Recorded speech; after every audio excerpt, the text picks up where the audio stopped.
This is an animal that is going to live for 40 years. So we have to think long term. You also don't want to get a baby animal and ruin it for everyone else that has to deal with it for the rest of its life. Tons of small farms get miniature donkeys because they've been promised online that they're going to be fantastic flock guardians. They're really, really cute. But for most small farms, donkeys are not the answer. Hey buddies, you ready for your walkies? Come on. Okay, little buddies. Here's a handful of questions you should ask yourself if you're thinking about getting miniature donkeys. First of all, what are you looking for?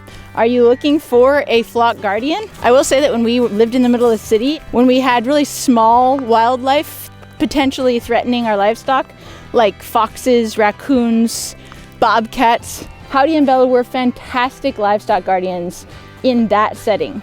It didn't happen automatically. It required quite a bit of training. So the second question I would have you ask yourself is, are you ready, prepared? Do you have resources to help you learn how to train a donkey? Because just like I think a lot of dogs and other things, a lot of training things have a lot more to do with training the human, the owner, than actually training the animal. When I got Howdy and Bella, I'd never even had a dog or a cat before, so I truly didn't really know what I was doing. But I got Howdy and Bella as a replacement after a failure with a rescue donkey that really broke my heart, because I wanted my place to be the forever home for little Haffy, and unfortunately, just because I was not well equipped to be able to handle him, we had to rehome him. And so the second time around, the way that failure made me feel really motivated me to want to, approach any future donkeys really, really differently. Okay, mister, it's not snack time. It's walk time. This is the first time we've come across this bridge. So brave, Howdy. Sometimes Howdy has a little problem walking through puddles, past mailboxes. He really doesn't like flags. He's checking to make sure Bella's coming, and he's really annoyed that she's getting all the snacks and he's not. Bella, come on, girl. But pretty soon we'll be on a smaller path and it'll be easier here. She's what I called Howdy's emotional support donkey. Bella also doesn't need to be watched as closely because she will never be more than 50 or 60 feet away from Howdy at once. And so as soon as she realizes we're coming this way, she'll come this way too. Fun fact, our friends Delta Ray filmed a music video in that haunted house right there. Hey buddy, okay. Hey, we're not gonna be eating. Donkeys love snacks. They're very food motivated, very much like dogs in that manner. And speaking of dogs, the only reason we walk this road and no other ones is because we know we're not going to encounter any dogs on this road. And therein lies one of the many questions we as potential donkey owners need to ask is, where are we? Are we in a place where our donkeys that we think are going to be great guardians are going to be in danger of large dogs? Because I'll tell you right now, my guardian donkeys, who are fantastic guardians, have had several run-ins with dogs. In fact, Howdy got his ear nearly bitten off by one of our neighbor's dogs when he was younger. And that has instilled in him like a very extreme fear of dogs. I mean, we've been able to do exposure therapy with him to be okay with our 3 dogs that we have. But, any strange dog is a huge trigger for him. Oh, here comes Bella. She's like, wait, don't leave me. Bella, here, I gotta fix your little harness. Here's one of my favorite things to trick Howdy is to do this little thing called ground tying, which literally just, I fool him into thinking that he's tied up by doing that. Sometimes it works, sometimes it doesn't. Wait there, buddy. Come here, Bella. Hi, buddy. Okay, come on. Here we go. Then the next question to ask yourself is, what is your land like? Because donkeys, for however many thousands or millions of years, have evolved to be desert animals. Their natural habitat is in like hard terrain with lots of sand, rocks. They're foragers, so they're going to eat scrubs and brush, and they're going to have to do a ton of exercise in high heat to be able to find any of that scrub and brush. So they're burning tons of calories. Donkeys will get fat breathing air. This was the big hard learning curve for Howdy and Bella when we moved from Washington to Tennessee, is that here we have super lush, rich pastures, And the minute we got here, both Howdy and Bella started developing donkey diabetes because they were getting too many calories, they were getting too fat, and they were developing hoof issues as a result. Whereas in Washington, they were on a dry lot that didn't have very much grass growing on it. I fed them there separately from my goats, so I was able to control what they ate. My friend grew all kinds of different hay and straw, so I was able to get barley straw, which is pretty much what donkeys should eat because it's a nice low-calorie but filling food for them. The next question is, do you have access to a large animal vet who has, the ability to deal with donkeys or the knowledge base to deal with donkeys? Are they willing to see donkeys? How are you going to get your donkey to the vet in an emergency situation? When Bella was little, we'd put her in the back seat of Adam's SUV, but we can no longer lift her up there. So now if we have to go anywhere, we have to go get the trailer, and it's a whole ordeal. And so in an emergency situation, that's not a super viable choice. Thankfully, we have access to a really good mobile vet who will come, and he knows all my animals and, treats them really nice and everything. Come on, Bella, what's taking you so long? Snacking, as usual. The other thing is your donkey gonna have a friend? Because I absolutely love Howdy. He is the love of my life. He was my first true animal love, but I got him as a solo animal thinking that I could just keep him with my goats and he'd be totally fine with that. But he didn't really bond to them. He bonded to me, which then ultimately created some behavior problems in him, some neediness and other things. Like basically he would hear my feet hit the ground in the house in the morning and he would hear me talking and then he'd start crying. And we lived in the middle of a neighborhood and my neighbors did not like a donkey crying all the time because it's very loud. So I had to get him an emotional support donkey, Bella. But there's also danger in getting pairs of donkeys if you're wanting them to bond to your livestock and protect them, because if you don't raise them all together with your livestock, they may not bond to the livestock, they may just bond to each other, and then they're only going to guard each other and not your livestock. Donkeys are not lone wolves. They really thrive in a herd or a team environment. Howdy, for example, he's older, he's bigger, he's been around more than Bella, and he definitely is the leader there. But the two of them, if ever separated, it is truly heartbreaking. The kind of herd dynamic between he and Bella is that he always walks in front. He's consistently checking back up on her. It's the same with animals. Like, he has favorites within our herd of goats. Like, he had certain goats that he really, I'd say he tolerated them at best. He never, was aggressive against them, but, there was goats that he would, seek out and be especially kind to and want to spend more time around. A lot of people get both miniature and full-size donkeys thinking that it's like a set it and forget it thing. All they have to do is bring the animal home, put it in their pasture, and trust it to take care of their animals and take care of itself. But like any animal, if it's going to be kept with mixed species, there's a certain amount of training that's required. We're probably talking 6,000 or 7,000 hours of invested time with these donkeys doing various things together over the last 7 years, which is a big part also of why I'm able to ask them to do anything, why I'm able to snuggle them, why they behave for me and they're patient with farrieing, why they're mostly patient and do what I ask as far as work goes. Another big question to ask is, what is your climate like? Because donkeys in really wet or rainy climates tend to have a ton of skin issues and hoof issues. And, all of those things are manageable, but will definitely involve a lot more time and attention and care than you may actually be prepared to give them. He's waiting for Bella. A funny little thing, just even thinking like a donkey would think, halter training was a big thing. I've done both just single halter like this, but I've also done driving training with 2 leads on either side.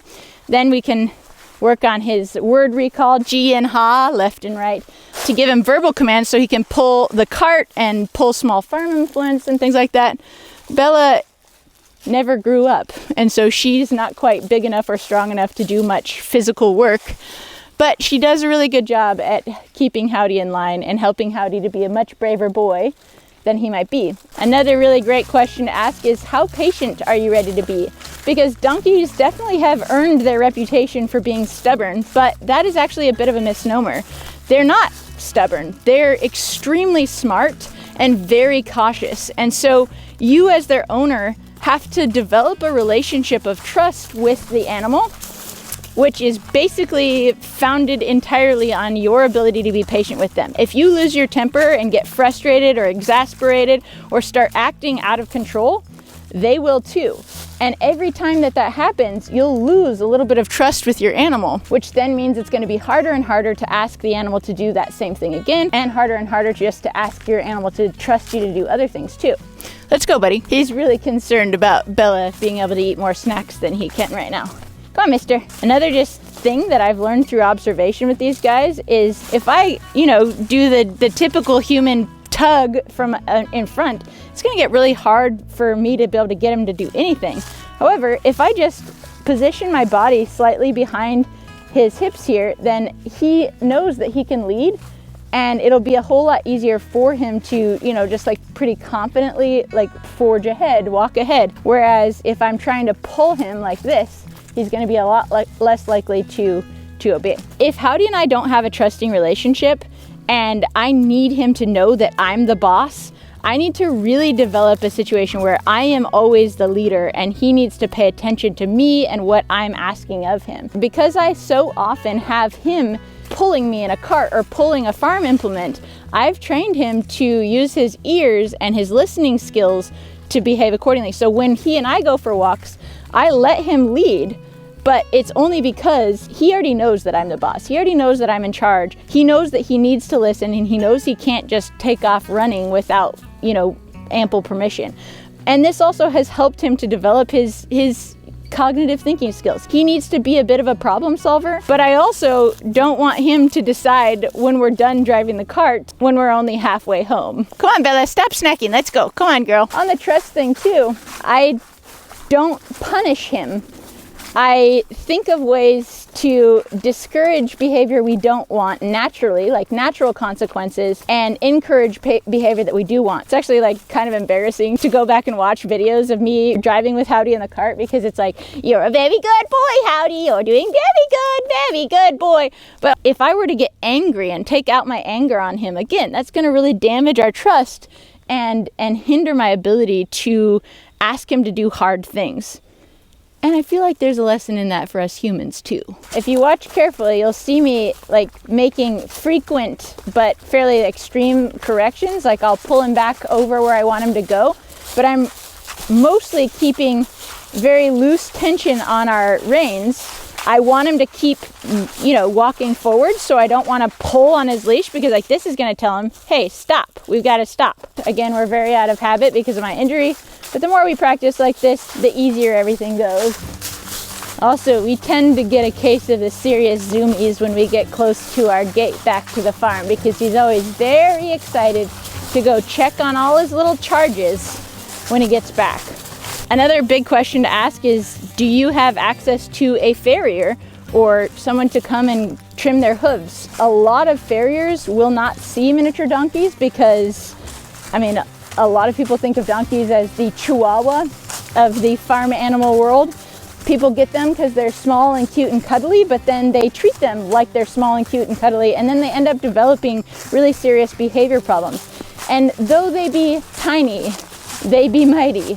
So you really don't want to have a poorly behaving donkey, both for you and your own safety, the safety of your animals, the safety of your family, the safety of your farrier, but also even the willingness of said farrier to come and trim their hooves. One really important thing to do right after we trim hooves is to come out onto a flat surface and kind of look and see how we did.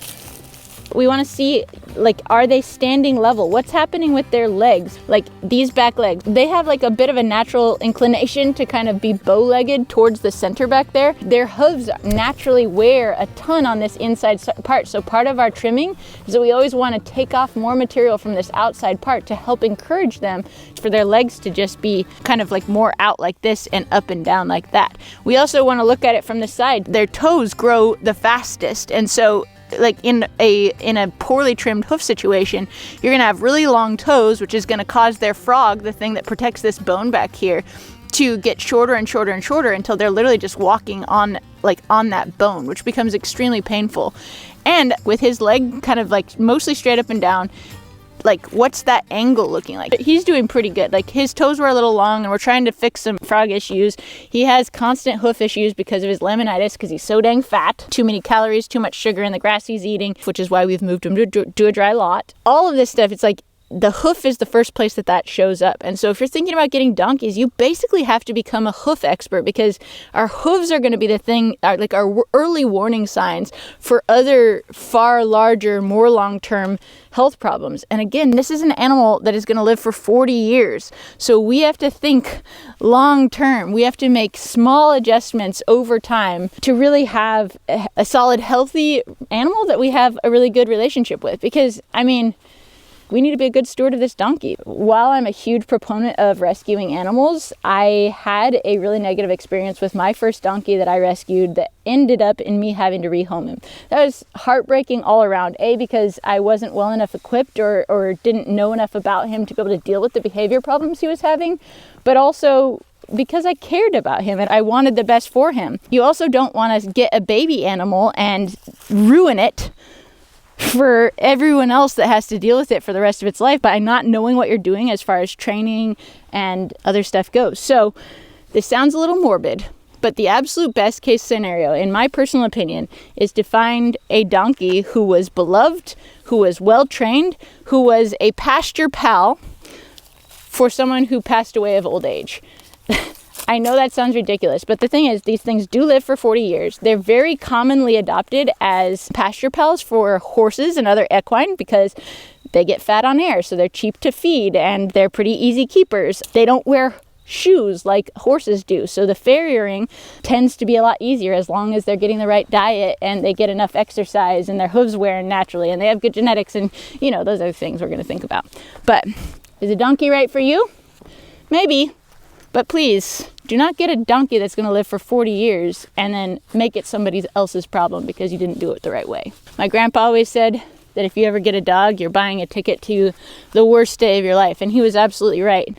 But I think about Howdy as my first dog, and I'm very glad that I get 40 years with him, because 7 to 12 years with all my dog friends just never seems like enough.